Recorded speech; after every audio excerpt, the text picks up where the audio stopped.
हम लोगों ने सेंसर्स को कवर किया। सेंसर्स जो है वो एनवायरनमेंट से इनपुट ले रहे होते हैं। एक्चुएटर्स जो है वो कोई एक्टिविटी परफॉर्म करेंगे एनवायरनमेंट पे या आउटसाइड। तो बेसिकली फिर हम डिफ़ाइन अगर हम करें एक्चुएटर्स को तो क्या बनेंगे, ये हार्डवेयर डिवाइसेस होंगी जो कि कंट्रोलर कमांड सिग्नल को चेंज इन फिजिकल पैरामीटर करेंगे। तो चेंज टिपिकली मैकेनिकल होगा, पोजीशन है या वेलोसिटी है, इसके अलावा भी हो सकता है। An actuator is also a transducer because it changes one type of physical quantity into some alternative form. तो एक फिजिकल फॉर्म से किसी और फॉर्म में एक्चुएटर क्वांटिटी को ट्रांसफॉर्म कर रहा है, इसलिए हम इसको ट्रांसड्यूसर भी समझते हैं। अच्छा, अब यहाँ पे ये भी हो सकता है कि जो सिग्नल है उसको एम्पलीफायर की ज़रूरत पड़े। सो एक्चुएटर बहरहाल सेंसर की ऑपोजिट टास्क कह सकते हैं कि परफॉर्म करता है। किस तरह की एक्चुएटर्स मौजूद हैं मार्केट में? इलेक्ट्रिकल हैं, हाइड्रोलिक हैं, न्यूमेटिक। इलेक्ट्रिकल में जाहिर है वो इलेक्ट्रिकल सिग्नल्स से कर रहे होंगे काम। हाइड्रोलिक जो है वो hydraulic fluid for example controller की कमांड सिग्नल को एम्पलीफाई करने के लिए इस्तेमाल कर रहे होंगे। न्यूमेटिक एक्चुएटर्स जो है वो कंप्रेस्ड एयर को इस्तेमाल कर रहे होंगे। तो इलेक्ट्रिकल एक्चुएटर्स जो है उसकी एग्जांपल्स अगर हम देखें उसमें डीसी मोटर्स हैं, एसी मोटर्स हैं, स्टेपर मोटर्स हैं और सोलेनॉइड्स हैं। अब हम आ जाते हैं कि आईओटी बोर्ड को हमने एक्चुएटर के साथ इंटरफेस करना है या सेंसर के साथ इंटरफेस करना है, तो कैसे किया जाए। रास्पबेरी पाई की एग्जांपल अगर हम लें तो इनपुट आउटपुट डिवाइस जो है वो इनपुट आउटपुट इंटरफेस पे कनेक्ट होगी। टिपिकली किसी सर्किट के साथ कनेक्ट होगी, वायर्स के थ्रू कनेक्ट होगी। तो हम थोड़ा सा देख लेते हैं कि कैसे होगा। अगर हम थोड़ा सा याद करें कि कंप्यूटर जो है उसका आर्किटेक्चर क्या था, सीपीयू था, मेमोरी और इनपुट आउटपुट इंटरफेस, और ये तीनों चीज़ें जो है ये बसेस से कंट्रोल हो रही थी, ये बसेस से कनेक्ट हो रही थी। तो उसमें तीन तरह की बसेस हैं, एक कंट्रोल बस है, एक एड्रेस बस है और एक डेटा बस है। कंट्रोल बस जो है वो बेसिकली कंट्रोल सिग्नल्स को कैरी करती है, जिस तरह रीड और राइट सिग्नल्स हैं मेमोरी और बाकी कंपोनेंट्स तक लेके जाने के लिए। एड्रेस बस जो है वो मेमोरी एड्रेसेस मेमोरी से या मेमोरी की तरफ लेके जाती है। डेटा बस जो है वो बेसिकली डेटा को कैरी करती है। और अब इसमें स्लाइड पे अगर आप देखें तो एक सर्वर है, उसके साथ वर्क स्टेशंस कनेक्टेड हैं, वो भी बस के थ्रू कम्युनिकेशन कर रहे हैं। और इसमें सीरियल कम्युनिकेशन भी हो सकती है और पैरेलल भी, जिस तरह हमने देखा था कि सीरियल में डाटा जो है वो स्ट्रीम होगी एक, और पैरेलल में है कि मल्टीपल स्ट्रीम्स जो हैं वो साइमल्टेनियसली ट्रांसमिट हो रही होंगी। अब हम आ जाते हैं जीपीआईओ पिन्स की तरफ।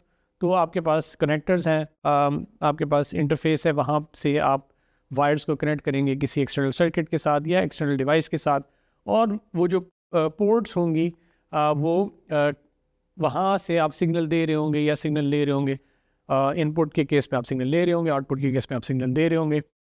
अगर आप प्रॉपर एक बोर्ड नहीं, आपने एक पीसीबी नहीं बनाया हुआ, प्रिंटेड सर्किट बोर्ड नहीं आपके पास, तो आप ब्रेड बोर्ड पे अपना प्रूफ ऑफ कॉन्सेप्ट करने के लिए कनेक्शन कर सकते हैं जीपीआईओ पिन्स का, रास्पबेरी पाई का या किसी और सिंगल बोर्ड कंप्यूटर का। और वो आप मार्केट में अगर देखें तो आपके पास ब्रेड बोर्ड्स बहुत कॉमनली अवेलेबल हैं और सिंपल कंपोनेंट्स भी अवेलेबल हैं, जिस तरह रजिस्टर है, एलईडीज़ हैं। और अगर आपने एक छोटा सा सर्किट डिज़ाइन करके देखना है कि आपका रास्पबेरी पाई कैसे परफॉर्म कर रहा है, प्रूफ ऑफ कॉन्सेप्ट से पहले भी अगर आपने सिर्फ उसकी सर्किट को स्टडी करना है, उसकी प्रोग्रामिंग को देखना है कि कैसे इनपुट और आउटपुट होगी, तो आप छोटा सा ब्रेड बोर्ड लेके उस पर कनेक्शंस करके देख सकते हैं। तो आपके पास लीड्स होंगी, वायर्स होंगी, वो आप ब्रेड बोर्ड के अंदर इंसर्ट करेंगे और उसमें फिर आप अपना प्रोग्राम को फिज़िकल वर्ल्ड में परफॉर्म होते हुए देखेंगे। तो ये एक ब्रेड बोर्ड के कनेक्शंस की डायग्राम है। आप देख रहे हैं कि ऊपर जो लाइन है रेड और नीचे जो लाइन है वो ब्लैक है। तो रेड लाइन जो बेसिकली टिपिकली 5 वोल्ट्स या जो भी आपका वोल्टेज है सर्किट का उसके लिए है, और ये सारी शॉर्ट सर्किट है। तो आपने जब अपने बोर्ड को कनेक्ट करना होगा तो वहाँ से आप वायर लेके आएंगे और जिस कंपोनेंट को आपने कनेक्ट करना होगा उसको कनेक्ट करेंगे। बाकी जो होल्स हैं, जिस तरह यहाँ पे NE555 बीच में एक IC लगी हुई है और आपको नज़र आ रही होंगी वायर्स ब्लू या लाइंस ब्लू कलर की। ये जो लाइंस हैं ये शो कर रही हैं कि शॉर्ट सर्किट है सारे जो होल्स हैं। तो यहाँ पे आप जो भी कंपोनेंट कनेक्ट करेंगे वो शॉर्ट सर्किटेड होगा, यानी कि वो सेम पोटेंशियल पे होगा। तो इसलिए जो आईसी नज़र आ रही है वो उस जगह पे नहीं कनेक्ट हो रही, क्योंकि आपकी जो आईसी की पिन्स हैं वो एक दूसरे से आइसोलेटेड होनी चाहिए। तो जो ऊपर वाले सीरीज़ ऑफ होल्स और नीचे वाली रो है, जिस कह सकते हैं 4 होल्स का जो रो है पूरा, ये दोनों एक दूसरे से आइसोलेटेड होने चाहिए। इस डायग्राम में N8555 जो है बिल्कुल सेंटर में लगा हुआ है, और ये वो वाले होल्स हैं जो एक दूसरे से आइसोलेटेड हैं। तो ऊपर वाले होल्स शॉर्ट सर्किटेड हैं और नीचे वाले होल्स भी शॉर्ट सर्किटेड हैं। तो ये जो पिन डायग्राम है इसमें आपके पास 3 स्लॉट्स बनती हैं जहाँ से आप कनेक्शंस कर सकते। तो ये एक छोटी सी एग्जांपल थी ब्रेडबोर्ड की। आप ब्रेडबोर्ड को इस्तेमाल करके अपने बेसिक सा सर्किट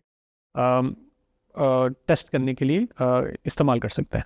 अच्छा, अब GPIO पिन्स जो है वो अगर आपने कोई LED ऑन ऑफ करनी है, आपने कोई मोटर चलानी है, तो आप ब्रेडबोर्ड पे या किसी सर्किट की फॉर्म में लगा सकते हैं GPIO पिन्स के साथ, और फिर उस पिन की आउटपुट पे अपने प्रोग्राम के थ्रू भेज सकते हैं वोल्टेजेस।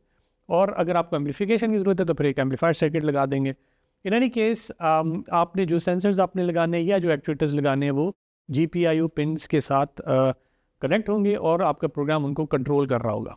तो पाइथन अगर आपने इस्तेमाल करनी है तो उसकी सेटअप जो है उसकी कमांड्स कुछ यहाँ पे दी हुई हैं। ये डिटेल में हम जब एग्जांपल्स देखेंगे लैब की, उसमें हम जाएंगे इसमें डिटेल्स में कि जो रास्पबेरी पाई है उसके साथ कैसे प्रोग्रामिंग हो रही है, आर्डिनो है उस पर कैसे प्रोग्रामिंग हो रही है, एंड सो ऑन। I2C जो है हम पहले एक दफ़ा देख चुके हैं, ये भी एक सीरियल कम्युनिकेशन का प्रोटोकॉल है। तो आपने फिर अपनी इंटरफेस पे सीरियल कम्युनिकेशन अगर करानी है तो उसके लिए आप फिर I2C का जो है ये टूल्स वो इंस्टॉल करेंगे अपने GPIO बोर्ड, अपने रास्पबेरी पाई बोर्ड पे, और फिर वो GPIO पिन्स के थ्रू कम्युनिकेशन कराएगा।